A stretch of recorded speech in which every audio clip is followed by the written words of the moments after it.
What's going on YouTube? This is Rybo at the bench, and today I have another cut or carry knife review. Today finally looking at the Spyderco ParaMilitary 2. Yes, the classic PM2. Shout out to Brian who lent this in for me to take a look at. The PM2 has been on my list for quite a while, but have not ever purchased one, so I was super excited to get the chance to take a look at this one. So thank you very much, Brian.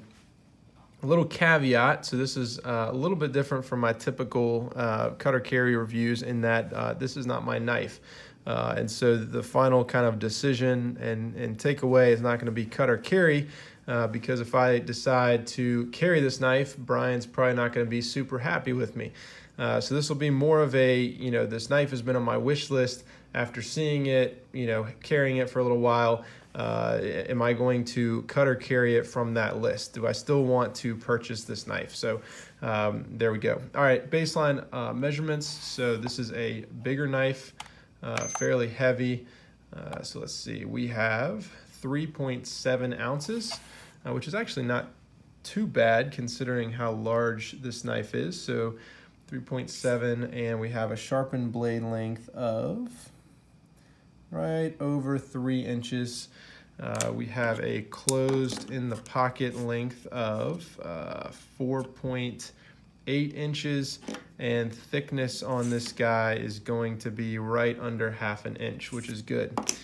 This is G10 Scales.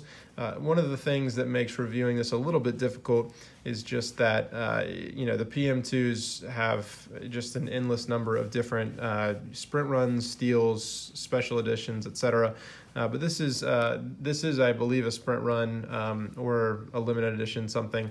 But this has got these very nice tan, kind of brownish G10 scales, which I love. This is like one of my favorite colors on a knife.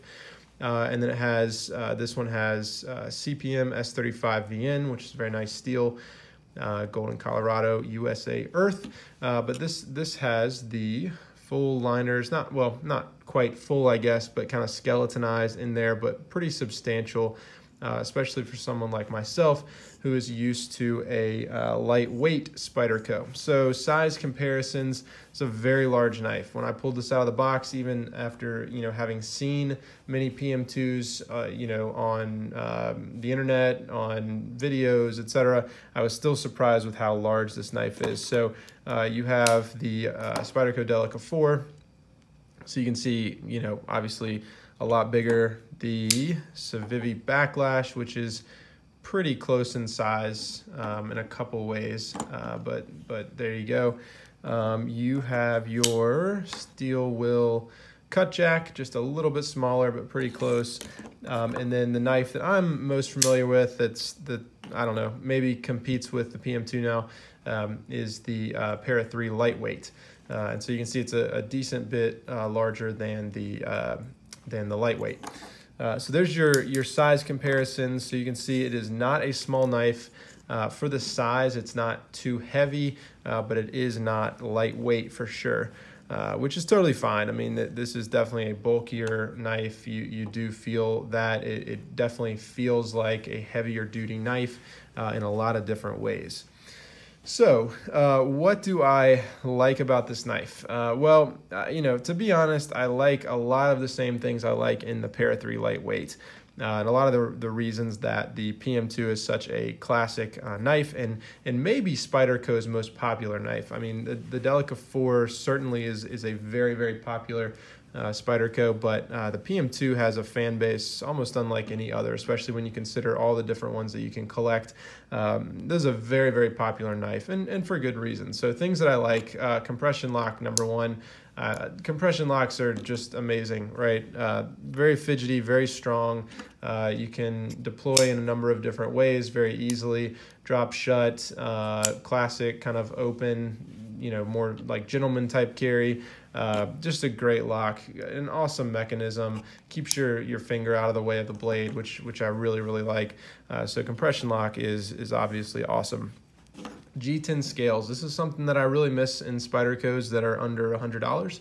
I really like G10. I know that it has a, tendency to stain and kind of pick things up, but I think G10 is a really awesome material in terms of both the comfort, the grip. This is, I would say this is the perfect G10 material. I've mentioned before that, you know, something like the Backlash here is a little bit too slick for me, but this is dead on. This is this reminds me of my old Kershaw Skyline, just perfect, right? So it's grippy enough, but it's not uncomfortable. You can feel that texture. Really like that. So nice job there. That's something that I definitely do miss with the lightweights, but I get it because it adds, you know, a decent amount of weight. Other things that I like about the knife, it's huge, and so that means that it is very ergonomic, and it is you know, ample room here, and so I really do appreciate that. It's a very comfortable knife to use. Got a nice long blade, which makes it a great slicer. Another great, you know, knife to have kind of in and around the house, in the kitchen. I've mentioned before that the Para 3 lightweight is kind of my go-to knife for around the house. And especially, you know, cutting tasks in the kitchen, this is very similar. It's a very nice slicer, very comfortable to use kind of over the long run, and so I really like that. And it has a lot more confidence to use over the long run because it is so beefy. You have big G10 scales, you have these full, you know, almost full liners in there, skeletonized, but they do take up pretty much the entirety of the scale, which is really nice. You have these big back pins right here. That are all metal, plus the compression lock, plus a blade that is fairly thick. And I guess I should have measured that, but this is a fairly thick blade. So we have, whoops, let's try to do this. We have 3.7 millimeters compared to your Delica at 2.2, and the PM3, which is actually probably a little bit thicker. Well, no, 3.6, but you can see that on the PM or the Para 3 lightweight, you do have a thicker blade stock here, but you just don't have as much of it. The Para 2 is obviously a much bigger blade in pretty much every way. So that's also something that I really like about it. Let's see, what else? I don't know. It all kind of works together. I mean, this is, I think, the knife in a lot of ways that you know, made Spyderco's collectible, made Spyderco's really enjoyable. I think this kind of paved the way for a lot of the lightweight series that we're seeing now. Made the compression lock very popular. You know, this is a great knife for you know, a lot of those reasons, and so I really like that. One other minor thing that I really do like is I love the tube here on the lanyard hole. Both aesthetically and in practice, I really like that you don't have anything getting in the way. I do tend to be a lanyard guy. I say for practical reasons that I can just kind of get a handle on this. On the lightweight series, some of them at least, you do kind of have this, you know, you have two pieces of molded plastic that are going together, and so you do have a tube that goes through there, but definitely not as nice as this. Yeah, it adds a little bit of weight, but that's a really nice detail. I really like that. Makes it very easy to get a lanyard in and out, and I just think looks a lot better. If you're going to have a lanyard hole, why not make it look really nice? You can obviously see that the clip was swapped, so I do typically carry it down here, but yeah, that is what it is. All right, let's see. Other things that I like. The steel, obviously, I don't have a lot of experience. Well, strike that. I have zero experience with S35VN. Just have never owned it before. Understand that it's a very good steel. This not being my knife, and this being a kind of a limited edition PM2. I do not want to do anything to the steel, so I haven't done any type of stress testing, although Brian gave me full you know, authorization to do some cutting with it, and, you know, says that this is a user, which, you know, definitely is. It's got some scratches on the blade, but this knife is in very good condition, and I don't want to change that, so not going to do anything to do anything to this edge. However, S35VN is an awesome steel. It's incredible. So no complaints there. So, in every way, this is an upgrade in terms of a practical knife over your lightweight series. I mean, it's bulkier. It's got G10 scales. It's got a nicer steel, bigger blade, longer blade, definitely a slicier blade. All Spydercos are pretty slicey. This one is going to be very good. This is a fantastic blade. It is a little bit thicker, so a little bit nicer in the hand than some of the smaller lightweight series, like the Chaparral. And then just details like the lanyard hole here, even something like the torque screws. So you can see on here, you just have these kind of rounded heads, which are absolutely fine. They're totally practical, no issues at all. But this, where it's just flush with the scales, is a really nice detail. And so in every way, pretty much it's just a nicer Spyderco. It's definitely worth the price. And I'm not even going to try to estimate the price on these PM2s and especially this one, because they're all over the place depending on sprint run, steel, desirability, collectability, etc. So there you go. All right, things that I am not a fan of on the PM2 after carrying it for a little while. Just a couple things. So one that kind of surprised me is on the compression lock. The compression lock is awesome. No complaints there.